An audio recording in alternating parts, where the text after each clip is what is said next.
Alright, let's see if we can't finish our thought here on this finger. Looking at the top, I can see we probably need to add a little more volume over here.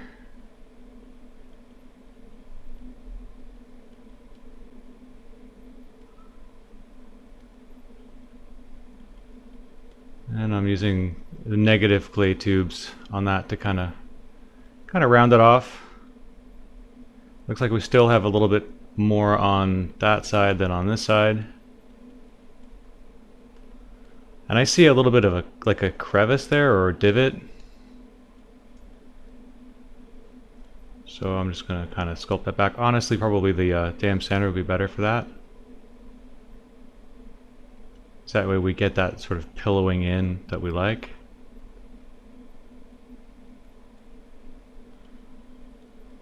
Do the same thing on this side.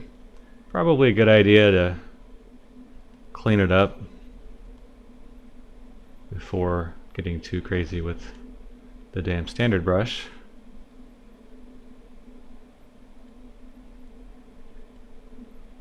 So we'll use flatten 404 here, square alpha, just to ease that transition so we don't lose it. It's just not quite so in your face. Working on this area now. And I'm just sort of trying to make it kind of the same on both sides, which for a finger is a pretty safe bet most of the time. I can still see though, like it's like slanted this way, so I'm just going to use the move brush. Try to even that out a little bit.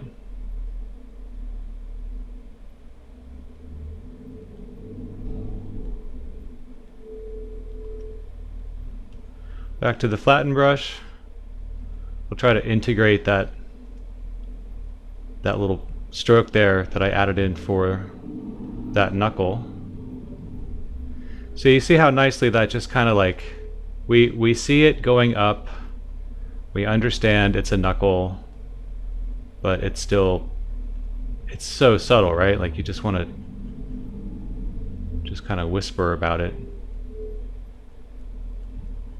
And also, you know, having a general understanding of what's going on under the surface here with regard to what the bones look like, and you know, kind of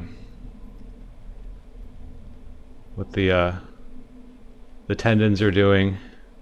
You don't have to be a hand surgeon, but just glance down once in a while. You want to kind of get a better sense for what's going on here for stuff that's not visible in the reference.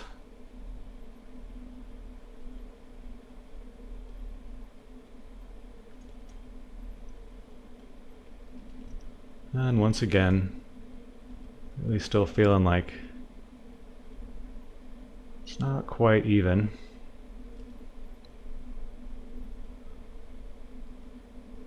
I'm not sure which one is correct though,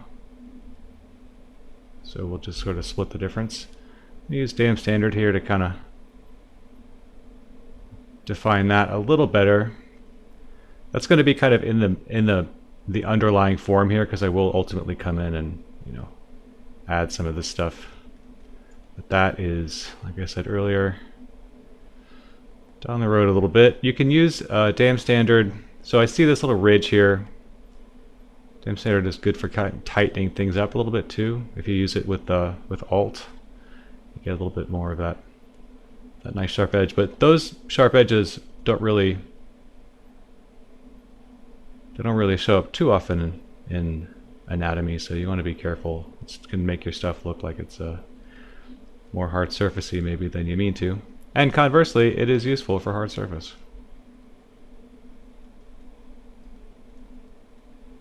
So we're starting to get a little bit of a better understanding of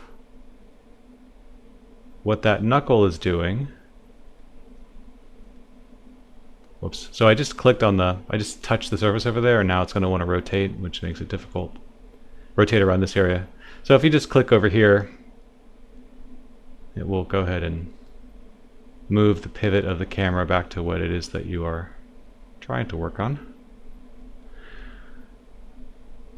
So I think I figured it out. Like on this side I have this thing goes all the way up to like the middle line of the finger, and over here it's real subtle. And I think probably real subtle is more accurate. So I'm going to use clay tubes and just kind of fill that in a little bit.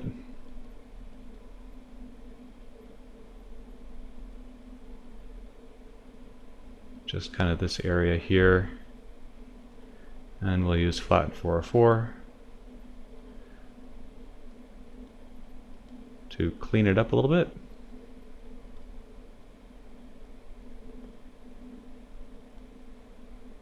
Alright, so let's take a look now at everything all together. And it's starting to come a little bit further along here. I like what's happening here. And now I need to do something similar with the rest of the fingers, just to try to get them all up to the level of the ring finger. And we will look at that in the next video.